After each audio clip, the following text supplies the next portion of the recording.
మొత్తం 10 కోట్ల రూపాయల వ్యయంతో ఈ గాజు వంతెన నిర్మించామని నిర్వాహకుడు రాజేష్ తెలిపారు. పెద్దలతో పాటు పిల్లలు కూడా ఆస్వాదించేలా భద్రతా ప్రమాణాలు పాటించామని స్పష్టం చేశారు.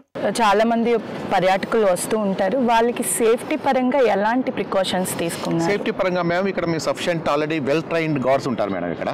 అంటే ఇక్కడ సేఫ్టీ పరంగా అంటే ఇక్కడ ఎవరు పడిపోయే ఛాన్స్ అంటూ ఉండదు. ప్లస్ ఇక్కడ మీరు గ్లాస్ బ్రేక్ అయ్యే ఛాన్స్ ఉండదు. If you look at the glass, మీరు హ్యామర్తో మీరు బ్రేక్ చేసినా ఇట్ వోంట్ బ్రేక్. అంత స్ట్రాంగ్ అనమాట ఇది. సీదా స్టీల్. ఇది కూడా మేము అప్పుడు నుంచి తెప్పించింది 40 టన్స్ స్టీల్ మేము.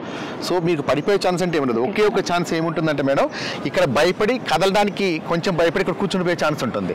దానికోసం మా గార్డ్స్ ఉంటారు, వాళ్ళు దగ్గర ఉండి తీసుకెళ్తారు బయటికి. That's the only challenge ma'am. So safety పరంగా మీరు ఎటువంటి ఫియర్ లేదండి దీంట్లో.